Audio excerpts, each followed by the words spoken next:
it was really strange. The whole thing, even the paddle thing, a little bit weird. It was just a little bit weird. I thought the first debate was better in the format that they held. This one, not so much.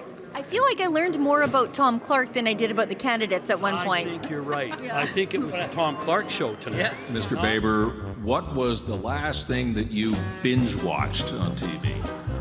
Sheree, the very first question I have for you is, what book are you reading now?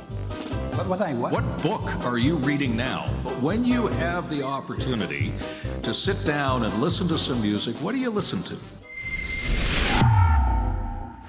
Sheila Gunn Reid for Rebel News, and I'm here at the first of two Conservative leadership debates. I'm in Edmonton today at the Edmonton Convention Centre. People are just starting to gather up to enter into the debate hall.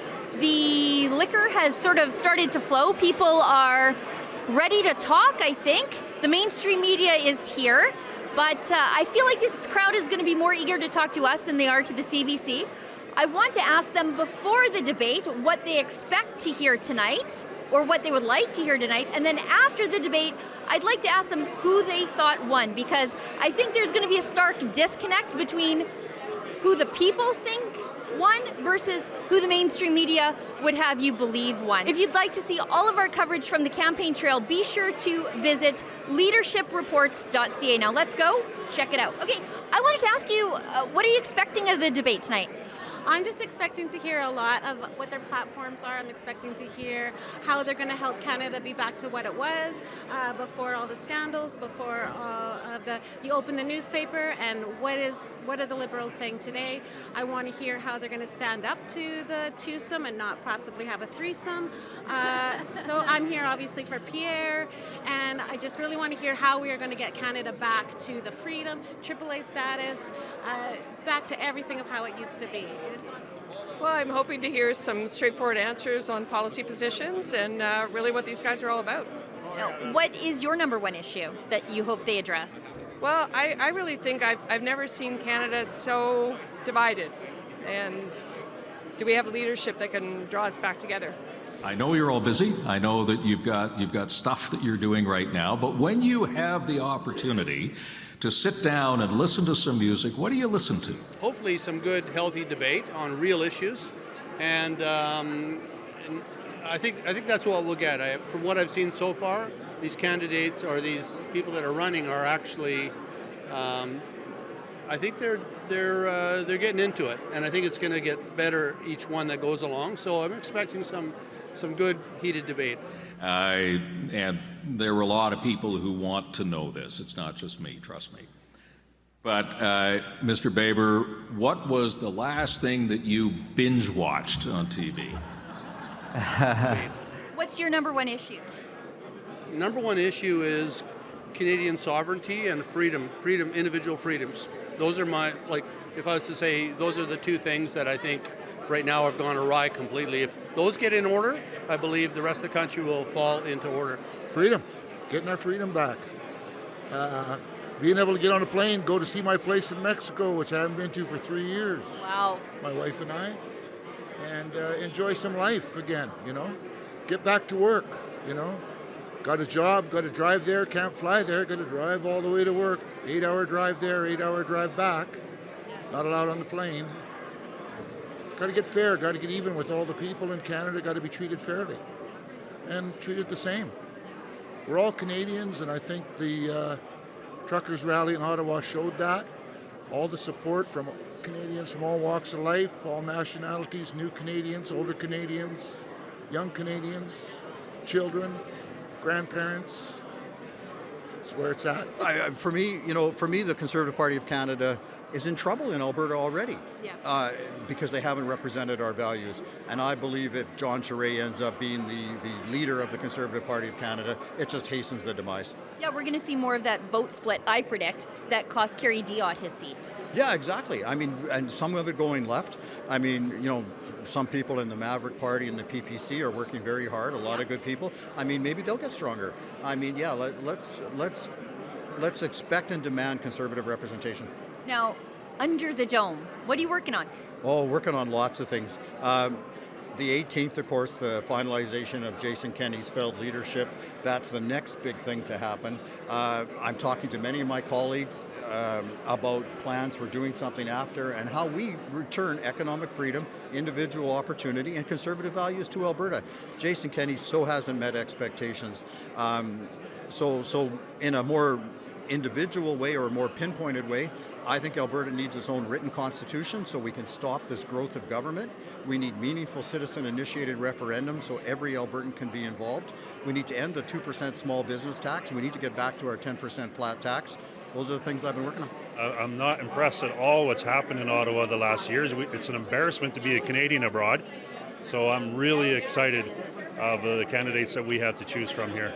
Do you have a favorite? Yes. And you're not going to say. Well, there was some concerns that he might have been part of the World Economic Forum, and that really scared us. Yeah. But we've been watching this guy for years, and he's a fighter, and we just love the way he operates. And if he truly is not part of the World Economic Forum, he's getting our number one big time. Mr. Charest, and Mr. Charest, the very first question I have for you is what book are you reading now? What book are you reading now?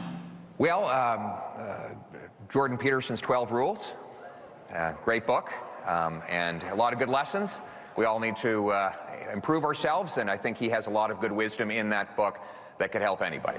So the debate has just wrapped up. Everybody is starting to leave.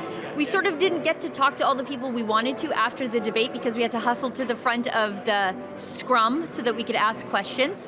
You can see some of those here. You have said that now is not the right time to raise the carbon tax. However, you have been a proponent of the carbon tax. So when then would be the right time to raise the carbon tax? So I don't support raising the carbon tax, period. And I believe that we should respect provincial jurisdiction. What I would say is I think there needs to be a serious conversation about carbon tariffs at the border, given the fact that we continue to see product dumped in Canada from China and India that competes with Canadian goods, and frankly, product that doesn't have the same environmental or labor standards. So you think Pierre Poilievre won the debate? 100%. I thought he held himself with great composure. I'll be honest, I'm his brother, so I have Look at you. absolutely zero lack of partisanship. Yeah. But I think you're his uncle, right? I am his uncle. Yeah. See, you guys came over here, but I do my research. I'm a journalist, you know. Yeah, you know what you're talking about.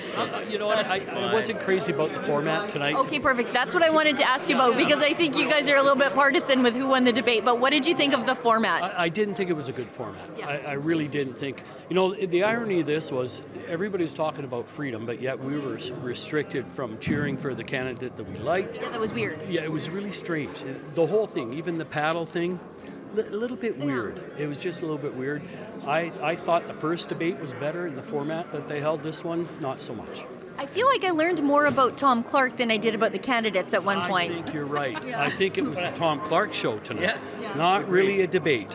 I literally left the debate on 2 occasions, as I found it difficult being Pierre's brother to not contain my, to contain my emotions, and I didn't want to be the center stage or be affecting that performance whatsoever. So I know, one of the points when I was loudest, he was actually deducted 10 seconds. I felt terrible about it. I'm his brother, I wanted to see Pierre do well. I felt like he was doing exceptionally well. I don't feel like any of the cheering was exorbitant or out of place or out of order. And so I do feel like the format was questionable, especially when that format was questioning Jean Charest. The crowd has mostly cleared out here at the Edmonton Convention Centre. It's actually hard to find people who aren't affiliated with the existing leadership campaigns to interview. So I don't think you'll get a good representation of what the crowd felt if I continue to interview people. But, the crowd was mixed on whether or not Tom Clark was a good moderator. Some people didn't mind him. Some people, me included, thought he was terrible. And I learned more about Tom Clark during the debate than I really did about the candidates' policies. And I think that's why so many people are here. They wanted to learn about policies and not what is on Jean Charest's iPod Shuffle. Now, we are covering the leadership contest all across the country, wherever we might find the candidates, to follow our coverage and to support our independent journalism. Please consider visiting leadershipreports.ca. You can see all of our coverage there, but you can also make a donation to support our independent journalism. For Rebel News here at the Edmonton Convention Centre, as the debates are wrapping up, I'm Sheila Gunn Reid. At Rebel News, we are proudly and fiercely independent. We rely on the support of our viewers at home to bring you independent coverage that you will not see anywhere else. If you would like to support our coverage of the Conservative Party leadership campaign, please consider making a donation at leadershipreports.ca.